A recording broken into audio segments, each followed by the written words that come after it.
viewers, வணக்கம் and welcome to Bommo's Touch.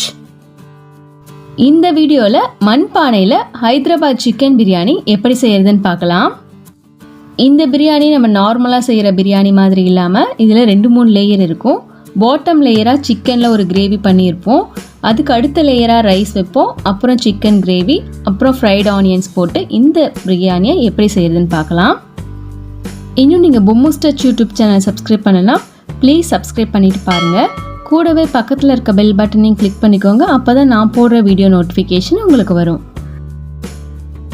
இப்போ பிரியாணி செய்யறதுக்காக நம்ம பாஸ்மதி ரைஸை ஊற வச்சுக்கலாம். அதுக்காக நான் ஒரு 1/4 கிலோ அளவுக்கு பாஸ்மதி ரைஸ் எடுத்திருக்கேன். அதனால் தண்ணி ஊற்றி 2-3 தடவை அலசிக்கலாம்.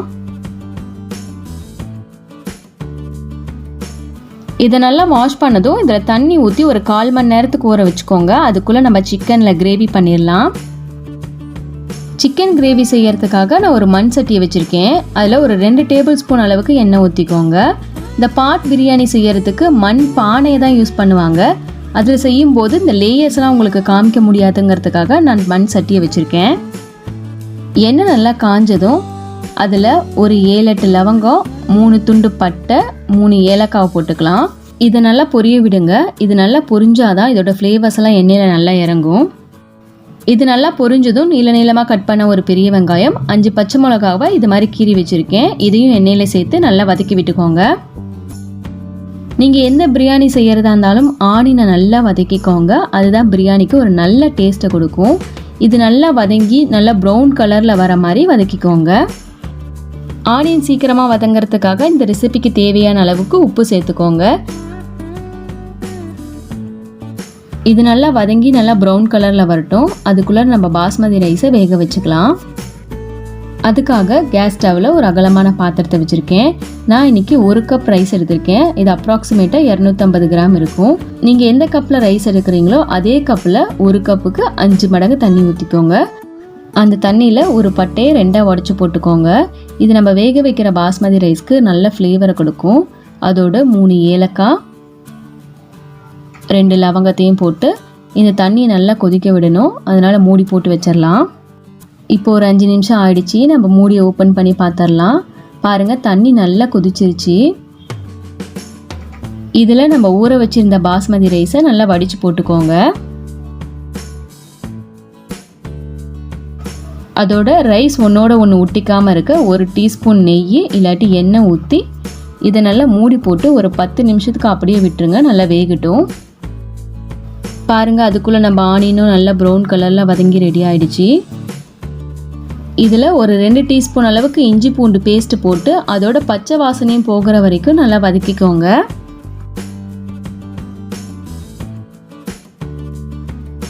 அடுத்ததாக கையளவுக்கு கொத்தமல்லி புதினாவை வாஷ் பண்ணிவிட்டு கட் பண்ணி வச்சுருக்கேன். அதையும் சேர்த்திட்டு நல்லா வதக்கி விட்டுக்கோங்க.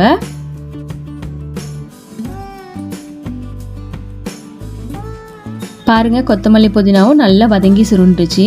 இதில் நல்லா பொடி பொடியாக கட் பண்ணி வச்சுருக்க 3 தக்காளியும் சேர்த்து அதையும் நல்லா கொலையை வதக்கிக்கோங்க. தக்காளியும் நல்லா வதங்கினதும் வீட்டிலேயே புற ஊற்றின ஒரு 3 டீஸ்பூன் அளவுக்கு தயிர் சேர்த்து அதை நல்லா கலந்து விட்டுக்கோங்க.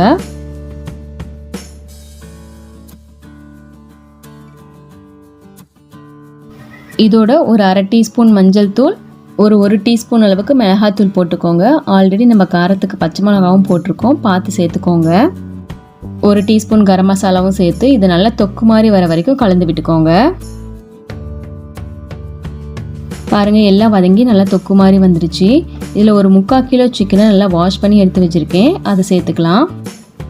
இந்த மசாலெலாம் சிக்கனோட எல்லா சைடும் படுற மாதிரி கலந்து விட்டுக்கோங்க.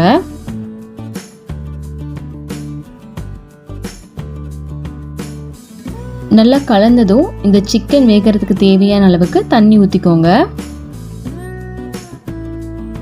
இதை மறுபடியும் ஒரு தடவை கலந்து விட்டுட்டு மீடியம் ஃப்ளேமில் இதை மூடி போட்டு ஒரு 10 நிமிஷத்துக்கு அப்படியே விட்டுருங்க. சிக்கன் நல்லா வேகட்டும். இன்னொரு சைடு நம்ம வச்சுருந்த பாஸ்மதி ரைஸும் நல்லா குக் ஆகிடுச்சு. பாருங்கள், ஒன்றோடு ஒன்று ஒட்டாமல் நல்லா நீட்டமாக வந்திருக்கு. இப்படி அழுத்தி பார்க்கும்போது இது நல்லா உடஞ்சி வரணும். இன்கேஸ் வரல அப்படின்னா இன்னும் கொஞ்சம் நேரம் வேக வச்சுக்கோங்க. ரைஸை மட்டும் இது மாதிரி ஃபில்டர் வச்சு கஞ்சி எதுவும் இல்லாத மாதிரி நல்லா வடிச்சுக்கோங்க. கஞ்செல்லாம் வடிஞ்சதும் இது மாதிரி பிளேட்டில் கொட்டிக்கோங்க. சாப்பாடு சூடாக இருக்கிறதுனால ஃபோர்க் இல்லாட்டி இது மாதிரி ஸ்பூன் வச்சு இதை நல்லா பரப்பி விடுங்க. அடுத்ததாக நம்ம லேயர் பிரியாணிக்கு சாஃப்ரான் வாட்டர் ரெடி பண்ணணும். அதுக்காக ஒரு 7-8 சாஃப்ரான் இதில் ஒரு பவுலில் போட்டுக்கோங்க. இதில் கொஞ்சமாக தண்ணி ஊற்றி வச்சுருங்க. அந்த குங்குமப்பூவோட கலர்லாம் தண்ணியில் இறங்கிரும். இன்னொரு சைடு நம்ம வச்சுருந்த சிக்கனும் ஒரு 10 நிமிஷமாக வெந்துட்டுருக்கு. இப்போ மூடி ஓப்பன் பண்ணி பார்த்துடலாம். பாருங்கள், எண்ணெயெல்லாம் நல்லா மேலே திரிஞ்சு சூப்பராக ரெடியாக இருக்குது. இப்போ நல்லா கலந்து விட்டுட்டு சிக்கனும் வெந்திருக்கான்னு ஒரு தடவை செக் பண்ணிக்கோங்க. இந்த பிரியாணி செய்கிறதுக்கு சிக்கனில் அதிகமாக தண்ணி இருக்கக்கூடாது. நீங்கள் வேக வைக்கும்போது தண்ணி அதிகமாக ஊற்றிருந்தீங்கன்னா அதை நல்லா சுண்ட வச்சு இது மாதிரி செமி கிரேவியாக எடுத்துக்கோங்க. இப்போது பாட் பிரியாணி செய்கிறதுக்கு நம்ம எல்லாமே ரெடி பண்ணிட்டோம். ஆனியன் ஃப்ரைஸ் மட்டும் இன்னும் ரெடி பண்ண வேண்டியிருக்கு. அதுக்காக ஆனியனை இது மாதிரி நீளமாக கட் பண்ணி வச்சு இதை கையை வச்சு நல்லா உதித்து விட்டுக்கோங்க. ஒட்டி ஒட்டி இருக்கக்கூடாது. தனித்தனியாக இருந்தால் தான் ஆனியன் நல்லா ஃப்ரை ஆகி கிறிஸ்பியாக வரும். ஆனியனை ஃப்ரை பண்ணுறதுக்காக ஒரு பேனில் ஆயில் வச்சுருக்கேன். ஆயில் நல்லா சூடானதும் அதில் கட் பண்ணி வச்சுருக்க ஆனியனை போட்டுக்கோங்க. இந்த ஆனியன் ஃப்ரை செய்யும்போது ஆனியன் நல்லா ஹீட்டாக இருக்க மாதிரி பார்த்துக்கோங்க. அப்போ தான் ஆனியன் நல்லா ஃப்ரை ஆகி கிறிஸ்பியாக வரும்.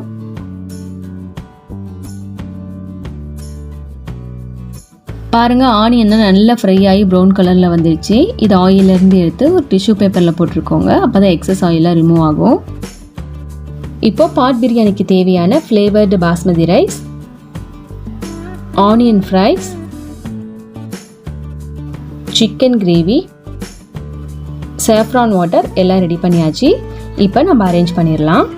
சிக்கன் கிரேவி செஞ்சு அதே மண் சட்டிலேயே இப்போ நம்ம செய்ய போகிறோம்.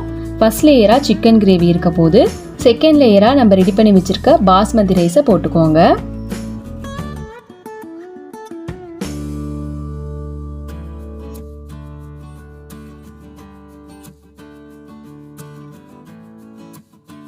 அடுத்தது தேர்ட் லேயராகவும் சிக்கன் கிரேவியை போட்டுக்கோங்க.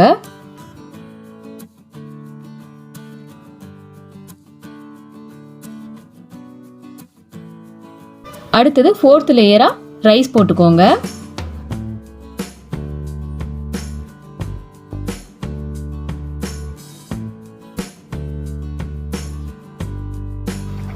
பாஸ்மதி ரைஸ் லேயர் போட்டதும் அடுத்ததாக நம்ம ஃப்ரை பண்ணி வச்சுருக்க ஃப்ரைடு ஆனியன்ஸை போட்டுக்கோங்க.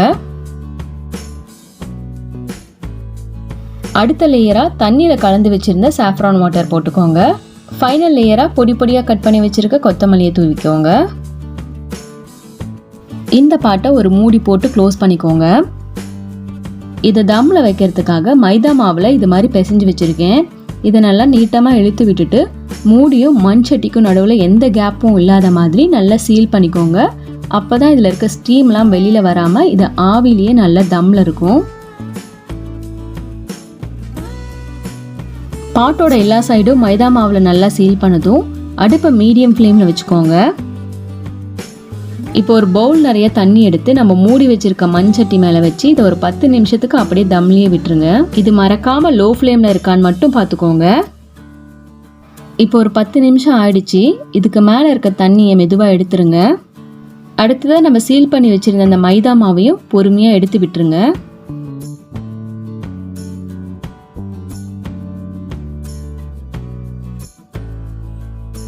இப்போ சீல் பண்ணியிருந்த எல்லா மாவும் எடுத்தாச்சு. இப்போ ஓப்பன் பண்ணிடலாம். மூடி ஓப்பன் பண்ணதும் அந்த பிரியாணியோட ஸ்மெல் அட்டகாசமாக இருக்குங்க. நம்ம சாப்பிட்றதுக்கு முன்னாடி நம்ம கண்ணு தான் ஃபஸ்ட்டு சாப்பிடுன்னு சொல்லுவாங்க. அது மாதிரி இது பார்க்குறதுக்கும் சூப்பராக இருக்குங்க. ஆனியன் ஃப்ரைஸ், பாஸ்மதி ரைஸ், கொத்தமல்லி அப்படின்னு பார்க்கவே இது அட்டகாசமாக இருக்குது. வாங்க இதோட லேயர்ஸ்லாம் இப்போ எப்படி இருக்குன்னு பார்க்கலாம். மேலே இருக்க ரைஸை நம்ம தள்ளி பார்த்தோம்னா நம்ம மாற்றி மாற்றி போட்ட ரைஸ் லேயரும் சிக்கன் கிரேவி லேயரும் இருக்குது. சிக்கன் கிரேவி லேயர் நல்லா அந்த தம்லேயே குக் ஆகி சூப்பராக இருக்குது. இன்னும்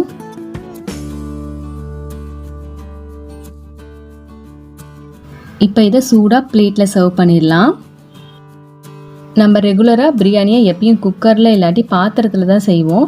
இது மாதிரி பாட்டில் லேயர் லேயராக ஹைதராபாத் ஸ்டைலில் பிரியாணியை நீங்களும் ஒரு தடவை செஞ்சு பாருங்கள்.